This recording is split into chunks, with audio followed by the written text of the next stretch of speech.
Hello students, welcome back to Perfect Online Academy. In the previous episode, we learned about Charlie, his psychiatrist friend, and why his psychiatrist friend believed that third level was nothing but an escape from reality. But today the mystery is finally going to unfold.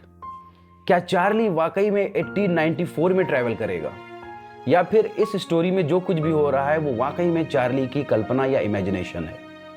Let's continue the story. Students, one night Charlie worked late in the office. उसे जल्दी घर पहुंचना था, इसीलिए उसने Grand Central station से subway लेने का फैसला किया ताकि वो घर जल्दी पहुंच सके. अभी तक सब कुछ नॉर्मल था.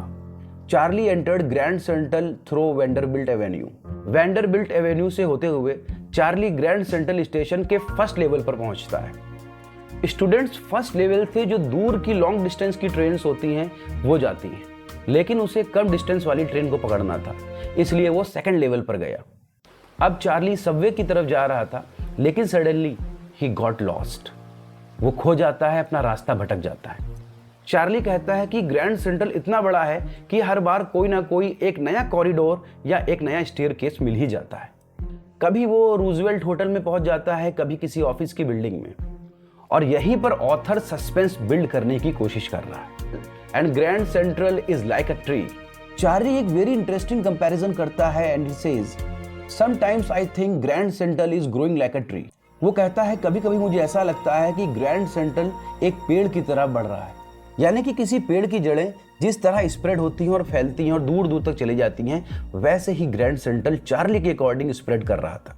यानी कि चार्ली के अकॉर्डिंग ग्रैंड सेंट्रल इतना बड़ा था कि अगर आप किसी एक डोर से जाते हैं तो किसी और डोर से निकलते हैं, और फिर किसी और डोर से जाते हैं, फिर किसी और डोर से निकलते हैं. यानी कि चार्ली ग्रैंड सेंट्रल में जब भी एंटर करता था तो किसी ना किसी डिफरेंट कॉरिडोर से बाहर निकल के आता था.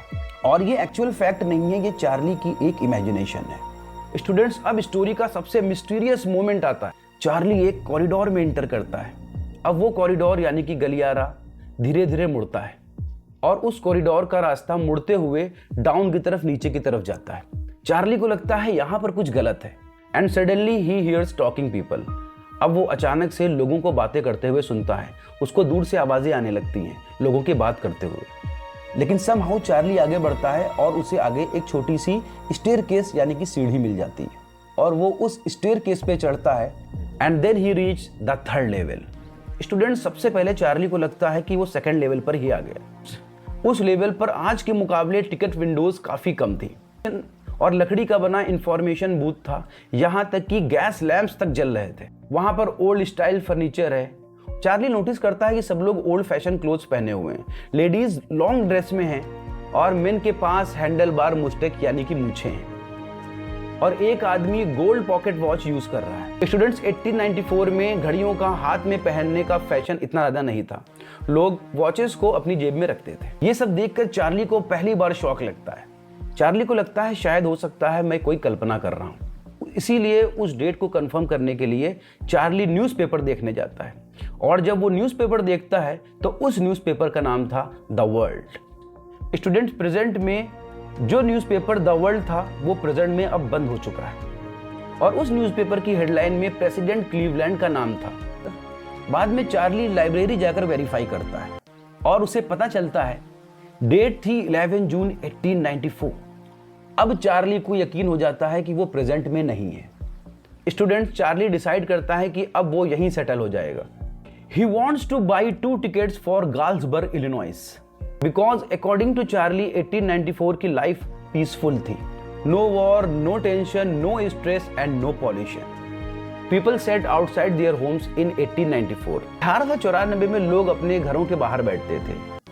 जो औरतें थीं वो हाथ के बने हुए पाम लीफ से पंखा जलती थी. Men quietly talked to each other. Children played outside. Students, actually Charlie is not escaping to Galsburg. He is escaping from modern life. और यही चैप्टर का एक हिडन मीनिंग है. अब चार्ली टिकट विंडो पर जाता है और अपना फेयर यानी कि किराया कैलकुलेट करने लगता है, और उसके पास 2 टिकट खरीदने के लिए एनफ मनी थी. और प्रॉब्लम तब शुरू होती है जब वो अपनी जेब से मॉडर्न करेंसी निकालता है, और उस वक्त इस जमाने की करेंसी नहीं चलती थी. और जब वो पैसे क्लर्क को देता है तो क्लर्क तुरंत समझ जाता है कि ये मनी फेक है, तो वो उसको धमकी देने लगता है कि मैं अभी पुलिस को बुला लूंगा. चार्ली डर जाता है और बिना टिकट लिए वहां से भाग जाता है, क्योंकि उस वक्त 1894 में जेल बहुत बुरी हुआ करती थी। अब चार्ली वहां से प्रेजेंट टाइम में आ जाता है और next day Charlie old currency खरीदता है। उसे लगता है कि पुरानी करेंसी खरीदने से वो थर्ड लेवल पर जाकर टिकट्स खरीद सकता है, लेकिन no matter how much he tries, वो बहुत कोशिश करता है थर्ड लेवल पर जाने की, लेकिन उसे थर्ड लेवल कभी भी नहीं दिखता। दोस्तों, अब स्टोरी का एक बिगेस्ट ट्विस्ट आता है। स्टूडेंट्स, आपको याद है ना, चार्ली का जो साइकेट्रिस्ट दोस्त था उसी का नाम सैम था, और सडनली उसका दोस्त सैम गायब हो जाता है। किसी को नहीं पता सैम कहाँ गया है। और आपको याद होगा लास्ट एपिसोड में मैंने स्टैम्प कलेक्शन के बारे में बताया था।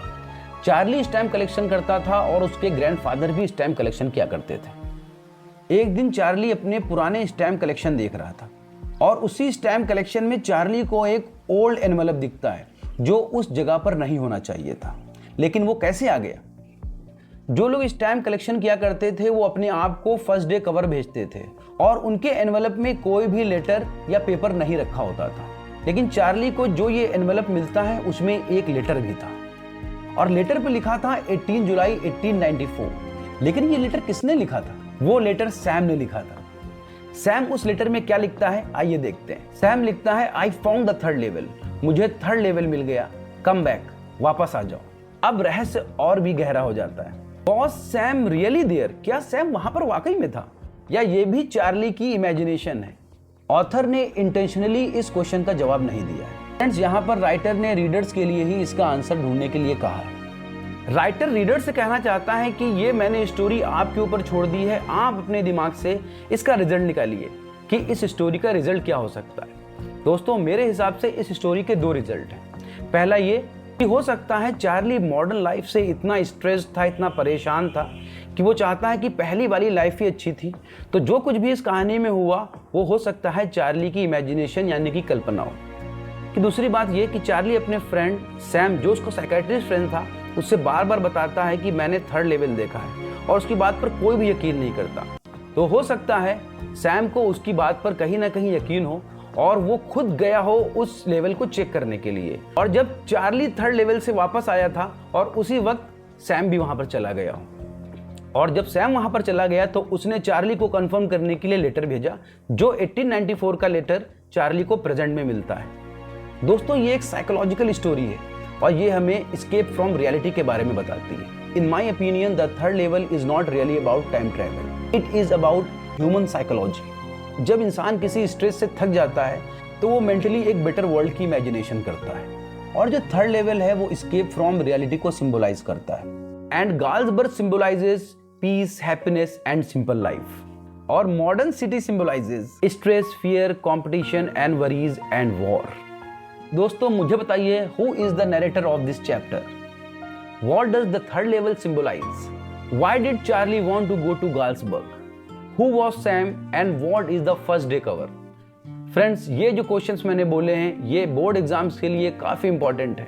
दोस्तों, मोटा मोटी इस स्टोरी में बताया गया है कि ऑथर हमें कभी नहीं बताता है कि थर्ड लेवल वाकई में एग्जिस्ट करता था, और इसी वजह से ये स्टोरी इतनी फेमस है। Because every reader has to decide was it time travel और it is the imagination of Charlie.